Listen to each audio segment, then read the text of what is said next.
Inaanzia chumbani, tunaonyeshwa bidada hapa amemfunga kamba mmewe. Sasa mume ameamka asubuhi aelewe, anakuta ametaitiwa kamba kinoma noma. Alafu bidada ameweka sura ya mbuzi. It's like kama anataka kumfanyia kitu kibaya. So mwamba akawa anamwambia mkewe amfungulie makamba yale, anamuumiza hata hivyo kwanza. Lakini bidada hakutaka kuelewa, akawa anamuita dadi, subiri nakupa dawa yako. Dadi, unakumbuka ulivyokuwa ukinitesa? Mwamba akawa anamwambia mimi sio dadi, mimi ni mmeo Ernest. Lakini bidada akasema hapana, wewe ni dadi. Dadi, unakumbuka ulivyokuwa unanifanyia? Ulikuwa unaninyanyasa, unanibaka nikiwa mdogo. Sasa leo zamu yako kukutesa. Mchizi akawa anamwambia mkewe, no, mimi sio dadi, mimi ni Ernest mumeo. Lakini bidada akawa anamuita dadi. Haijulikani kwa nini huyu shosta anamuita dadi mumewe. Bado mume akawa haelewi kwa nini anamuita dadi. So bidada akawa amemtaiti na kamba pale, maana alimvizia usiku amelala, akamfunga makamba. Mchizi akawa analalamika kama vipi amfungulie kamba kwa sababu zinamuumiza kinoma noma. Lakini bidada hakutaka kuelewa. Ukimwangalia udada it's like kama ana matatizo fulani hivi ya akili au amedate hivi. Anyways, bidada akawa anashikilia kwamba yule ni dadi na anabidi amchome moto kwa sababu alimfanyia unyanyasaji mkubwa sana akiwa mdogo.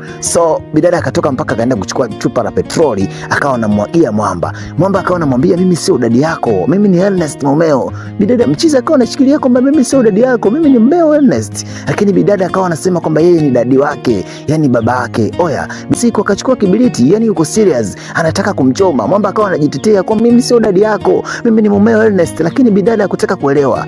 I say shosta akawasha kibiriti akamwasha mumewe.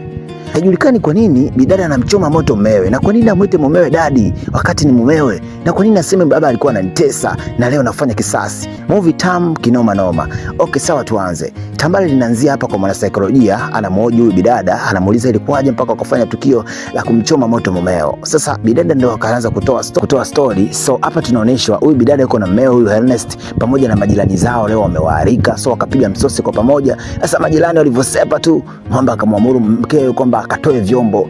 Wife akasema atatoa hata baadaye, kwanza ngoja apumzike hata chakula kijadondoka vizuri.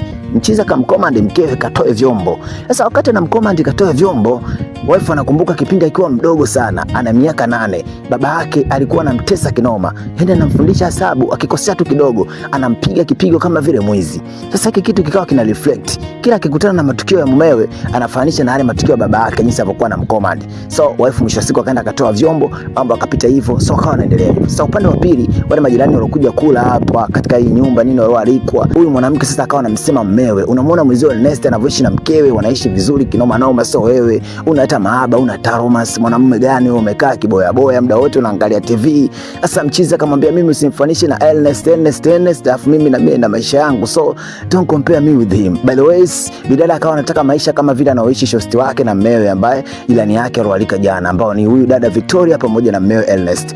Okay, sasa mwana saikolojia akazidi kumuuliza, okay, umenipa story maisha yako wewe na mmeo kiufupi, lakini hujaniambia ilikuwaje ukamchoma moto mume wako. Bidada akaendeleza story, akadai ya kwamba mumewe alikuwa ni mtu wa sheria, so siku alimpikia chakula. So baada ya kumpikia chakula pale mezani akamletea.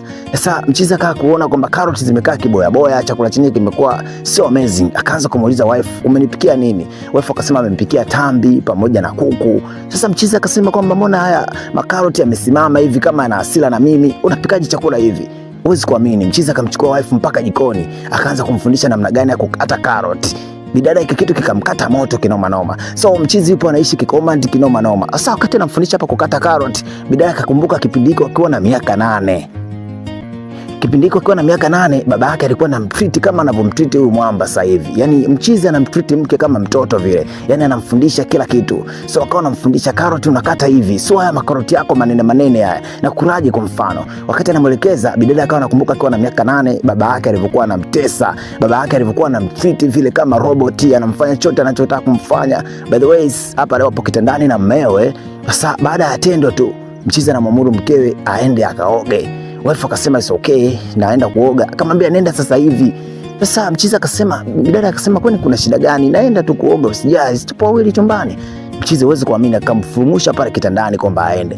Sasa yale matukio bidada akawa anafanisha na matukio ambayo alikuwa anafanywa na baba yake. Kitu kikao kinamwathiri kichwani. Kafika time sasa mumewe akirudi nyumbani anamuona kama baba yake. So baada ya mumewe kurudi nyumbani anamuita dadi, anampokea. Mchizi akawa anamuuliza unaniita dadi kivipi? Bidada akawa anasema kwani nimekuita dadi? Mchizi akadai nimekuja hapo umenipokea umeniita dadi. So mwamba naye akawa anafurahia kuitwa dadi. By the way, akawa anafurahia sana jina la dadi, akawa anamuita mami.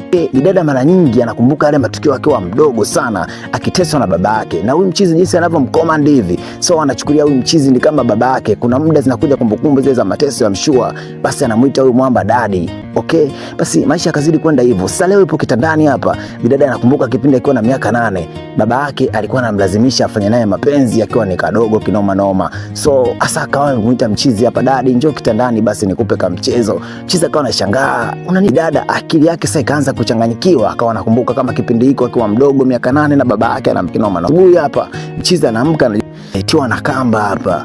Sasa mchizi akawa anamuuliza kwa nini umenifunga kamba? Akawa anamuita dadi badala ya kumuita mmewe. Mchizi akamwambia mimi ni Ernest mumeo, so dadi, so babako. Nifungulie kamba, naumia. Lakini bidada akataka kuelewa, anamwambia tu usijali dadi, usijali. Unakumbuka wakati uko unanitesa na mimi zamu yangu. Sasa wakati anafanya haya, bidada kumbukumbu zinamjia kwamba yule ni babake na kipindi akiwa na miaka 8. Kwa hiyo kama anafanya kisasi kwa babake. Lakini huyu sio babake, by the way ni mumewe. Sasa bidada akawa amemtight kamba ngumu kinoma. Mchizi akawa anashindwa kufungua. Mchizi akajua ni masiara, lakini bidada alikuwa iko serious kinoma. Uwezi kuamini. Bidada akawa amechukua mafuta petroli anataka kumtia kibiriti mwamba. Mwamba akawa anauliza vipi, mbona unataka kunifanyia hivi? Bidada akasema usijali dadi, kila kitu kitakaa sawa. Sasa bidada hapa anavuta kumbukumbu kwamba yuko na baba yake yule alikuwa akimtesa nzizo mdogo. Kama akimuona mumewe anaona kama anamuona dadi, yani baba yake kipindi kile alipokuwa mdogo akimtesa. So kuna muda kumbukumbu zinamjia kwamba mumewe anamuona kama baba yake. So anafanya vile vitu kama alivyokuwa anamfanyia baba yake. Na baba yake alikuwa anamtesa kinoma noma na huyu mwamba anamcommand kishenzi. So akawa anamfanisha kama na baba yake. By the way, mchizi akawa anapiga kelele hapa afunguliwe zile kamba maana anaumia. And then bidada ameshika petroli, anaweza kumtia kweli kibiriti. La si kweli bwana. Bidada akamwagia petroli. Mwamba akawa anapiga kelele kwamba mfungulie zile kamba. Alimtight vibaya kinoma noma maana aliwekea vitu kwenye chakula akasinzia. So bidada akamfunga kamba ngumu sana. Sasa mwamba akafikiri ni masiara, akanusa hivi anakuta ni petroli like serious. Bidada akamtia kibiriti mwamba. Sasa mwana saikolojia akamuuliza inakuwaje ukaweza kufanya hivyo? Bidada akasema kwamba yeye anakumbuka matukio kwamba alivyokuwa na baba yake, alipokuwa na miaka 8 alikuwa anamtesa kinoma noma. Na alikuwa kwa kuna siku alikamfanyia kitu baba yake kama hiki. Aliamua tu kumuua baba yake kwa sababu alikuwa anamnyanyasa kinoma noma. Kugundua bidada bwana ana mental illness, ana matatizo, ana changamoto ya afya ya akili. By the way, yale matukio yake yote ya nyuma alikuwa anayakumbuka. Zile kumbukumbu za miaka 8 bado alikuwa anaishi nazo, na huyu mumewe alikuwa anamcommand kinoma. Yani alikuwa amchukulia kama mke, anamchukulia kama mtoto wake. Jambo dogo tu anamfokea, kitu kidogo hadi kupika anamfundisha, akikosea kidogo tu basi anamfundisha jinsi ya kufanya kwa kitu. So bidada akawa anachukulia yule kama baba yake lakini sio mumewe. By the ways akawa analeta zile kumbukumbu akiwa mdogo, baba yake alikuwa anamtesa na anamfokea, anampiga, anamblawiti. So bidada ndo akaanza kuleta kisasi kwa huyu mwamba, lakini kiukweli mchizi alikuwa anafanya hivyo moja kwa moja, ni yeye tu fikra zake na mawazo yake. So bidada alikuwa shaharibika kisaikolojia. Tamara ina katika hapo, ila ina namba 2. Movie inatufunza kwamba kuna matukio ambayo yanatokea tukiwa wadogo sana au tukiwa zamani sana, lakini hizi kumbukumbu tunazibeba hadi tunapokuwa wakubwa. By the way, bidada aliharibika kisaikolojia baada ya baba yake mzazi kumfiti vibaya, kumlawiti na kumfanyia vitu vya kipumbavu kipindi akiwa chali. So vile vitu akavibeba kichwani, na mumewe naye akamkuta ni mtu wa comment kama vile baba. So akawa anamuona mumewe kama baba yake mzazi na akaamua kufanya hadi mambo kama haya, kumchoma moto na hivyo. Yani mimi naitwa Shabi, tukutane kwenye Tambara lijalo. Sasa kulike, kushare, kusubscribe, nenda cha comment hapo chini niambie unaangalia Tambara kutoka nchi gani, utakuwa umetisha kinoma noma.